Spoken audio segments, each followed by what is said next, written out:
Welcome to my channel. तो आप सभी लोगों को मेरी तरफ से गुड मॉर्निंग। आप लोग कैसे हैं ये मुझे कमेंट बॉक्स में बता सकते हैं।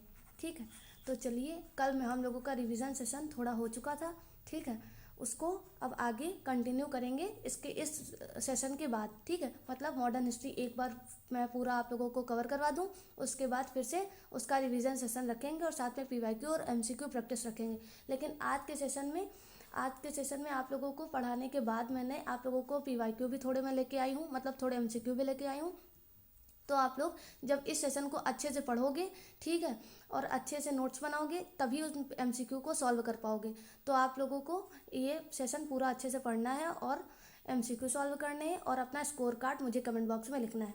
ठीक है, तो इसके लिए अगर आप लोगों ने मेरा चैनल सब्सक्राइब नहीं किया है तो सब्सक्राइब कर लीजिए, क्योंकि इस चैनल पे आप लोगों को डेली बेसिस पर यूपीएससी प्रीलिम्स इनिशिएटिव में 2026 को लेकर थीम वाइज सिलेबस कवर करवाया जाता है।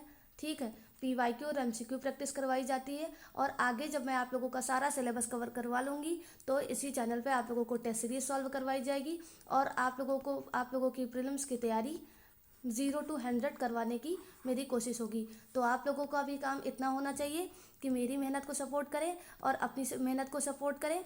ठीक है, और मेरे चैनल को सब्सक्राइब करिए, लाइक एंड शेयर करिए। ठीक है, ताकि मेरी आवाज़ बहुत सारे आप जैसे बच्चों तक पहुंच सके। ठीक है, तो अब इन्हीं बातों के साथ हम अपने आज के सेशन को शुरू करते हैं। वैसे भी आज बहुत लेट हो चुका है।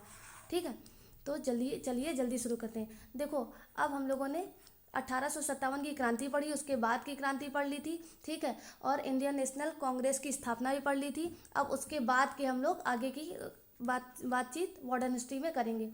ठीक है, तो देखिए क्या है कि 1907 से 1919 के बीच की बात चल रही है, जिसमें गांधीवादी युग का उदय भी हो रहा है। इसमें क्या होता है कि बंगाल में क्रांतिकारी गतिविधियां बढ़ रही हैं। ठीक है, उनमें उनमें सबसे पहले क्या था कि अनुशीलन समिति का गठन किया गया। ठीक है, अनुशीलन समिति में इसकी स्थापना किसने की थी? प्रमोथा मित्तर ने की थी। इनकी स्थापना प्रमोथा मित्तर के द्वारा की गई थी। इसके सदस्य कौन थे? बरीन्द्र कुमार घोष थे और जतीन्द्र बनर्जी थे।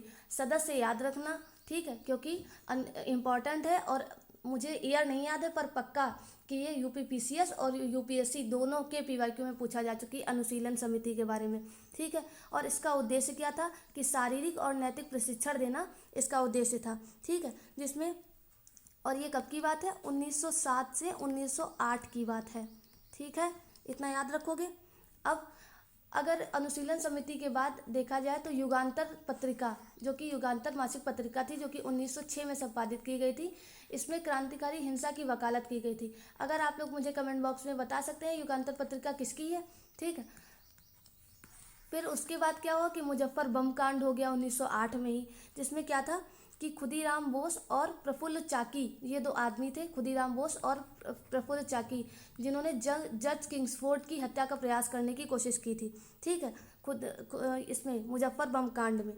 ठीक है, इसके परिणाम क्या हुआ कि 2 ब्रिटिश महिलाओं की हत्या हो गई और चाकी ने आत्महत्या कर ली थी। ठीक है, और बोस को फांसी दे दी गई थी। ठीक है, तो इतनी बात समझ में आई आप लोगों को। उसके बाद अगर इसी एरो से जुड़ी हुई देखें तो हम लोग अलीपुर षड्यंत्र केस देख सकते हैं। अलीपुर षड्यंत्र केस के बारे में क्या है कि अरविंदो घोष का मुकदमा इसमें चल रहा था और बचाव इसमें क्या था, इसके बचाव वाले वकील कौन थे? CR दास वकील थे। इंपॉर्टेंट है, याद रखोगे, अलीपुर षड्यंत्र केस। ठीक है, उसके बाद फिर दिल्ली षड्यंत्र केस की बात करते हैं 1912 में। इसमें क्या था कि वायसराय हार्डिंग पर बम हमला किया गया था, जो कि रासबिहारी बोस द्वारा किया गया था। ठीक है, उसके बाद अब हम लोग देखें तो महाराष्ट्र में विद्रोह की क्या कहानी थी। इसकी विचारधारा गणपति और शिवाजी उत्सवों द्वारा लामबंदी में की गई थी। पत्रिकाएं क्या है इनकी कि केसरी, जो कि मराठी भाषा में थी, और मराठा अंग्रेजी भाषा में थी। 2 पत्रिकाएं थी, केसरी मराठी भाषा में थी और मराठा अंग्रेजी भाषा में थी। ठीक है, महाराष्ट्र विद्रोह केस में इनकी विचारधारा गणपति और शिवाजी दो उत्सव द्वारा लामबंदी थी और पत्रिकाएं ये थी। ठीक है, और अगर इसमें देखा जाए तो रामोसी किसान दल होता है, इसकी स्थापना होती है 1879 में। ठीक है, इसके स्थापनाकार कौन है? वासुदेव बलवंत फड़के। ठीक है, और संचार लाइनों को बाधित किया गया था इसके तहत। ठीक है, तो घटनाएं याद रखोगे। ठीक है, घटनाओं की स्थापना करता याद रखोगे और क्या हुआ था घटना में, इतना याद रखोगे, बस इतना ही सफिशियंट है। ठीक है, फिर उसके बाद चापेकर बंधु 1897 की इनकी स्टोरी है। इन्होंने क्या किया था कि प्लेग कमिश्नर रैड की हत्या कर दी थी। ठीक है, प्लेग कमिश्नर रैड की हत्या कर दी थी, इतना बात याद रखोगे। ठीक है, उसके बाद अभिनव भारत की स्थापना होती है 1904 में। अभिनव भारत की स्थापना करता कौन है? मित्रा मेला, इनका नाम याद रखना, मित्रा मेला। ठीक है, अरे यहाँ लिख ही नहीं रहा है, मित्रा मेला। ठीक है, अभिनव भारत के स्थापनाकर्ता के नाम याद रखना। ठीक है, और इन्होंने स्थापना इसकी कब की थी? मित्रा मेला ने इसकी स्थापना की थी 1899 में। ठीक है, लेकिन अभिनव भारत की स्थापना 1904 में की गई थी। ठीक है, अभिनव भारत सोसाइटी का गठन 1904 में किया गया था और अभिनव भारत की स्थापना 1899 में की गई थी। ठीक है, एक बार आप लोग जो है थोड़ा सर्च करके भी देख लीजिएगा, मुझे एग्जैक्ट जितना याद आ रहा है उसके हिसाब से यही सही है। ठीक है, उसके बाद वीडी सावरकर की क्या कहानी? वीडी सावरकर मतलब विनायक दामोदर सावरकर। ठीक है, और उनके भाई द्वारा संगठित गुप्त समाज। ठीक, उसके वो ये सब इसमें शामिल थे। ठीक है, उसके बाद मैजनी की यंग इटली से प्रेरित होकर इसे अभिनव भारत में विलय कर दिया गया था।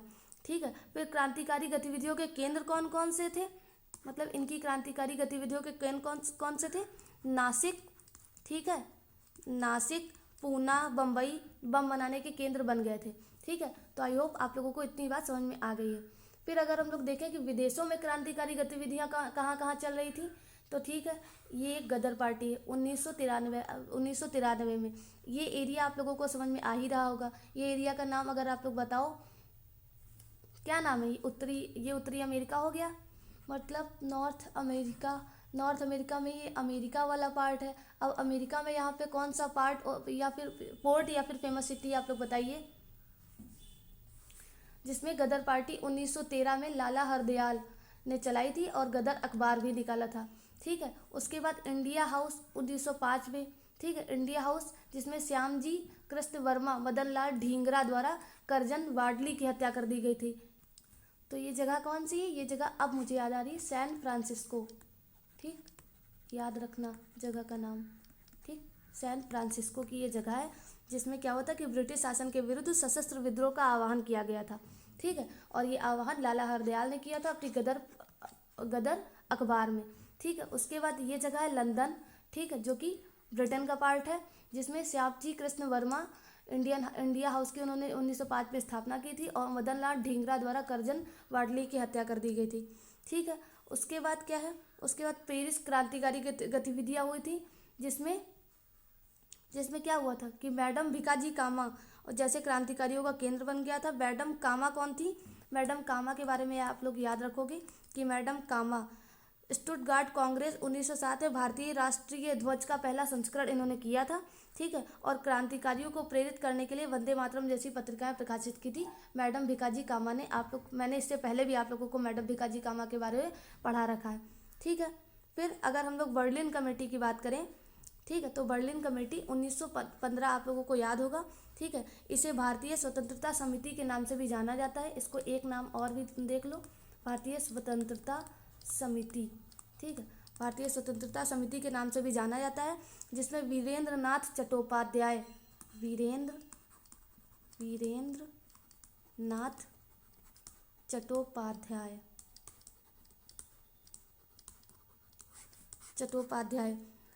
और भूपेंद्र नाथ दत्ता, ये जितने नाम मैं बोल रही हूँ आप लोग अपनी नोटबुक में नोट्स कर सकते हो।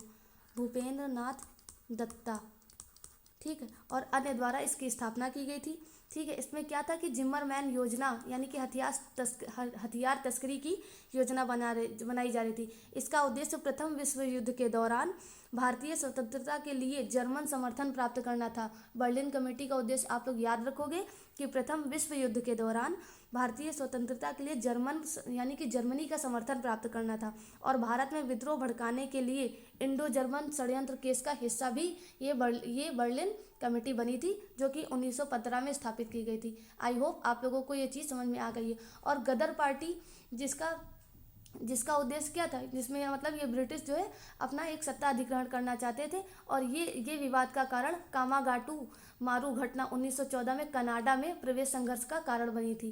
ठीक, इतना बात भी आप लोग याद रखोगे। फिर अगर हम लोग अब नेक्स्ट स्लाइड पर जाएंगे तो होम रूल लीग आंदोलन और स्वशासन की मांग की स्थापना में होम रूल लीग आंदोलन की स्थापना किसने की थी? होम रूल लीग की स्थापना अप्रैल 1916 में की गई थी, ठीक है। और इसका क्षेत्र क्या है? महाराष्ट्र बॉम्बे को छोड़कर, मतलब महाराष्ट्र में बॉम्बे को छोड़कर कर्नाटक, पूरा महाराष्ट्र और कर्नाटक और बरार, ठीक है। उसके बाद मांग इसमें क्या की गई थी कि भाषाई राज्य की मांग की गई थी और स्थानीय भाषा में शिक्षा की मांग की गई थी। तो ये दोनों मांग याद रखोगे, ये क्षेत्र याद रखोगे, ठीक है। और बाल गंगाधर तिलक का नाम याद रखोगे और टाइम पीरियड याद रखोगे होम रूल लीग के विषय में, क्योंकि होम रूल लीग एक अपने आप में ही इंपॉर्टेंट टॉपिक है for the UPSC and state PCS and RO exams, ठीक है। उसके बाद अगर हम लोग एनी बेसेंट की बात करें तो एनी बेसेंट की लीग 19 सितंबर 1916 में हुई थी। इनका क्षेत्र क्या था कि शेष भारत, यानी कि ये बाल Gangadhar Tilak ji home rule league की स्थापना कहाँ कर रहे थे? महाराष्ट्र में कर रहे थे, कर्नाटक और बरार में कर रहे थे, महाराष्ट्र में भी बम्बई को वो छोड़ रहे थे, ठीक है। तो ये 3 जगह याद रखोगे। लेकिन एनी बेसेंट के द्वारा कहाँ कहाँ की जा रही थी कि महाराष्ट्र बम्बई, मतलब महाराष्ट्र में बम्बई को ले लिया गया था और महाराष्ट्र कर्नाटक और बरार को छोड़कर बाकी पूरे भारत में किया जा रहा था। और इनका हेडक्वार्टर कहाँ था? इनका हेडक्वार्टर मद्रास था, ये अलग से आप लोग याद रखोगे। और इनकी 200 शाखाएं थी। प्रमुख नेता इसमें जॉर्ज अरुंडेल और बीपी वाडिया थे, ठीक है। इतनी बात आप लोगों को याद समझ में आ गई होगी। और इसके परिणाम क्या हुए थे? तो मॉन्टेक्यू घोषणा हुई थी, जो कि 1917 के बाद आंदोलन शांत हुआ था। मॉन्टेक्यू घोषणा 1900 के आसपास हुई थी। उसके बाद 1917 के बाद आंदोलन शांत हो गया था, ठीक है।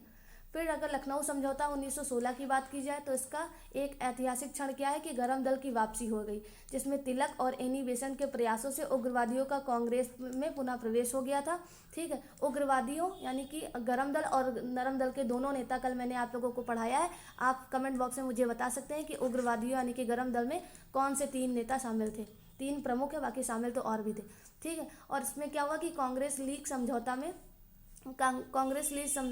जिसमें कांग्रेस ने पृथक निर्वाचन यानी कि सेपरेट इलेक्टर्स को स्वीकार किया, ठीक है। उसके बाद संयुक्त मांग इनकी क्या थी कि डोमिनियन स्टेटस और अल्पसंख्यकों की सुरक्षा, ठीक, ये इनकी संयुक्त मांग थी। लेकिन देखिए, जब मैं आप लोगों से कमेंट बॉक्स में आंसर मांगती हूँ तो आप लोगों का कर्तव्य होना चाहिए कि वो आंसर का अगर आप लोगों को नहीं आ रहा है तो उसको सर्च करके लिखिए, जिसमें आप लोगों की मेमोरी में वो बैठ जाए। और अगर आप लोग आ रहा है तो आप लोग उसको सिर्फ 2 मिनट का काम होता है लिखना, जिससे आप लोगों की मेमोरी भी मजबूत होगी, ठीक है। आप लोगों का कम्युनिकेशन भी बढ़ेगा और लिखने का तरीका भी डेवलप होगा। ज़रूरी नहीं होता है कि हर एक क्वेश्चन का आंसर कॉपी पर ही लिखा जाए। लिखने के बहुत सारे तरीके हैं, बहुत सारे प्लेटफॉर्म हैं, आप कहीं भी अपने मन की बात लिख सकते हैं। इससे आप लोगों की मेमोरी बूस्ट होती है। और यूपीएससी में सबसे ज़्यादा होता है रिवीजन। आप जितना ही रिकॉल करते रहोगे चीज़ों के, उतना ही आप यूपीएससी के करीब होते जाओगे, ठीक है। तो ये सिर्फ मेरी एक छोटा सा मैसेज था आप लोगों के लिए, ठीक है। फिर दक्षिण अफ्रीका में भारत तक क्या था कि गांधी युग का आरंभ क्या हुआ? 9 जनवरी 1915 में भारत में जब वापसी हुई, ठीक है।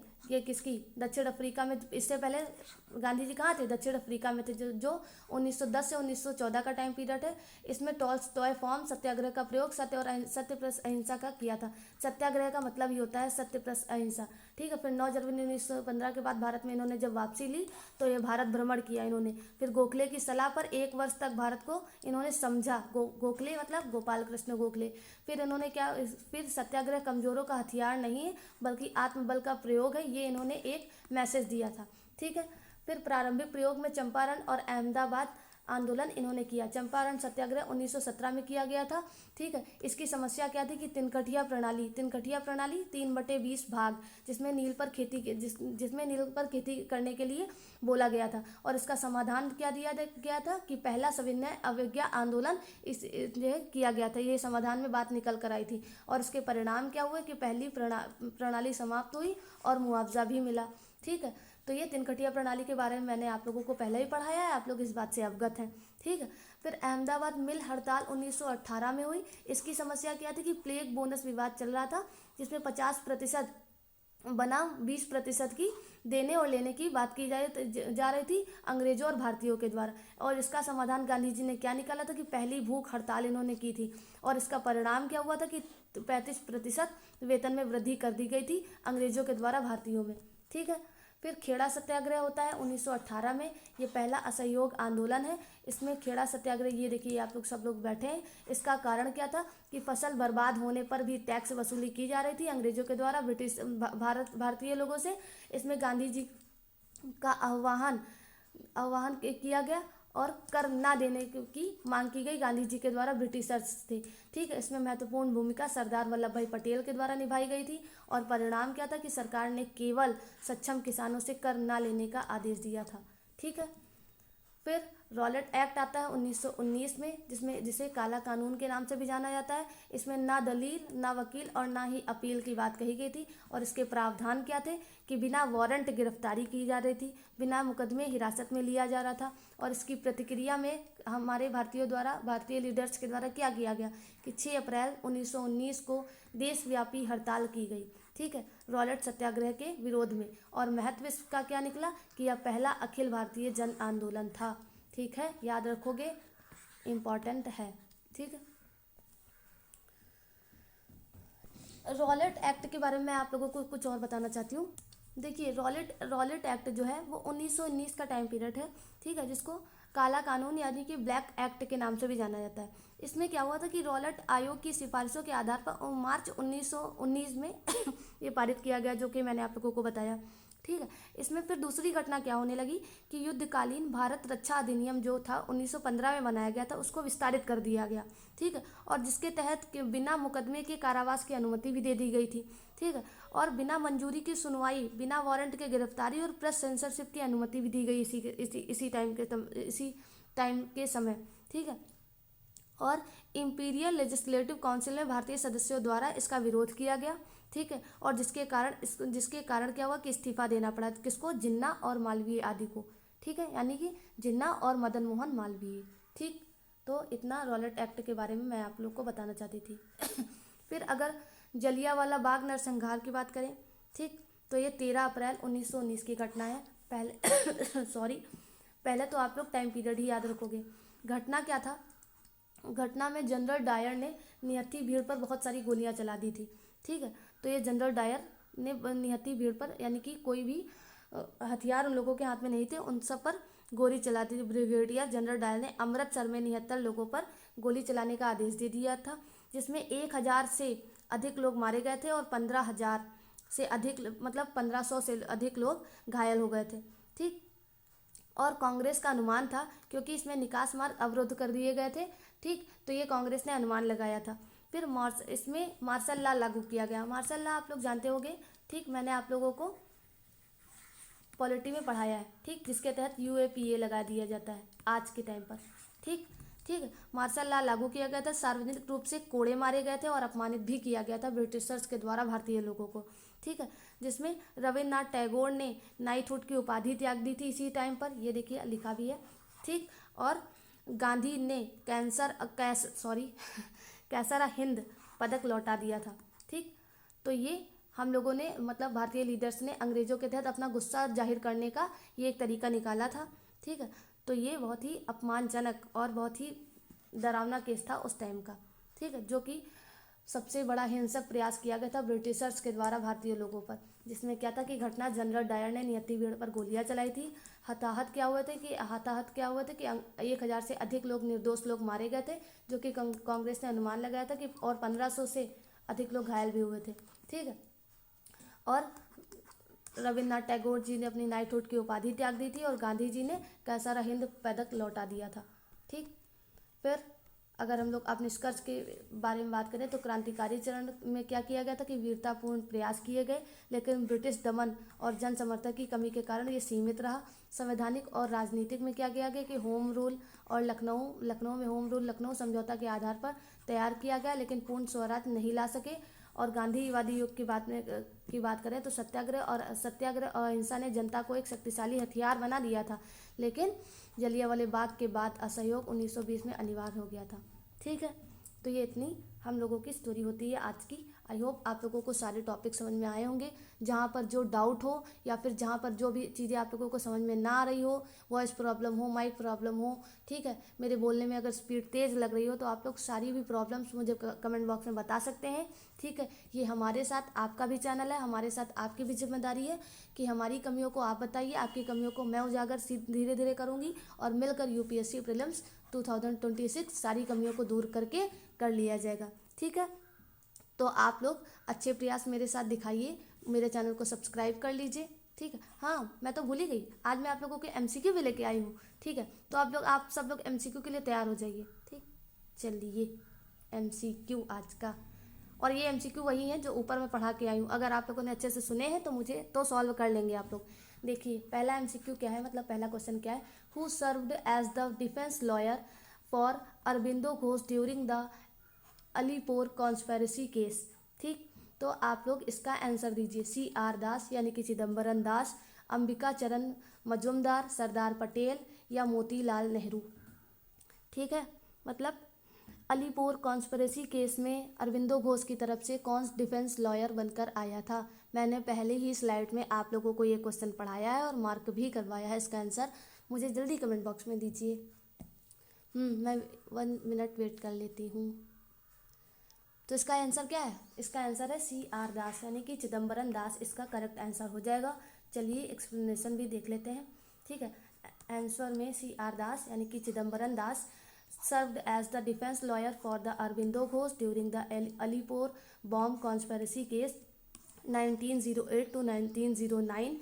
His eloquent defense ultimately led the Arvindo Ghosh the acquittal due to lack the evidence, while other co-accused including Barindra Kumar Ghosh were convicted. Okay, I hope आप लोगों को चीज़ें समझ में आ गई हैं। अब दूसरा क्वेश्चन क्या बोल रहा है एमसीक्यू में, आंसर तो नहीं देख लिया आप लोगों ने चलिए, शायद नहीं देखा है। ओके, इसका आंसर अब सब लोग कमेंट बॉक्स में देने की कोशिश करो। ठीक, देखिए, which secret society founded by the Savarkar brothers was merged into Abhinav Bharat in 1904। Ramosi, peasant force, Mitra Mela, Berlin committee या अनुशीलन समिति। ठीक है, और अगर हो सके तो सबके बारे में भी आप लोग मुझे कमेंट बॉक्स में बता सकते हो। ठीक, करेक्ट आंसर बताइए और बाकी 3 ऑप्शन का एक्सप्लेनेशन बताइए। ठीक है, तो मैं 1 मिनट वेट कर लेती हूँ। चलिए, इसका आंसर क्या है, इसका आंसर है मित्र मेला। ठीक, चलिए एक बार एक्सप्लेनेशन देख लीजिए। आंसर भी Mitra Mela was secret society established by the 1899 by the Savarkar brothers, Vinayak Damodar Savarkar and Ghosh Damodar Savarkar. This is the organization which aimed at the achieving independence from British rule through armed struggle, was later merged into the Abhinav Bharat Society in 1904. Okay, अब चलिए इसका answer बताइए। Which of the following was the primary demand of the home rule league movement led by the Tilak and Annie Besant. Option A, complete and the immediate independence the Purna Swaraj का, a separate nations for minorities, the total boycott of the British goods, self government within the British empire. जल्दी इसका answer बताइए, मैं 1 minute रुकती हूँ। तो इसका answer क्या होगा, self government within the British empire. मैंने आप लोगों को बताया है और होम रूल लीग के बारे में भी आप लोगों को अच्छे से मैंने पढ़ाया है। ठीक, कमेंट बॉक्स में बता सकते हो कि ये कब हुआ। ठीक, नेक्स्ट क्वेश्चन पे हम लोग मूव करते सॉरी, नेक्स्ट क्वेश्चन क्या है कि what was the primary cause of the Ahmedabad mill strike 1918 as the describe in the source. पहला क्या है, introduction of the Rowlatt Act, forced cultivation of the commercial crops तीसरा, protest against high land revenue during a drought, और चौथा क्या है, dispute over the withdrawal of the plague bonus. चलिए इसका आंसर जल्दी बताइए, मैं 1 मिनट वेट कर रही हूँ। तो इसका आंसर क्या है, इसका आंसर डी हो जाता है। ठीक है, dispute over the withdrawal and plague bonus. ठीक है, ये इसका एक्सप्लेनेशन हो गया। अब देखिए, अगर आप लोगों को मेरा द्वारा पढ़ाया गया समझ में आ रहा है, ठीक, लेक्चर्स अच्छे लग रहे हैं, आप लोग का सिलेबस कवर हो रहा है, कम टाइम में ज़्यादा चीज़ें आप लोगों से पढ़ी जा रही, रिकॉल करी जा रही, तो प्लीज़ मेरे चैनल को सब्सक्राइब कर लीजिए, ठीक, और मेरे साथ जुड़िए और अपनी पढ़ाई को और भी बेहतर करिए। ठीक है, कल अब हम लोग मिलते हैं। आज के लिए have a nice day, bye bye and thank you. जय हिंद।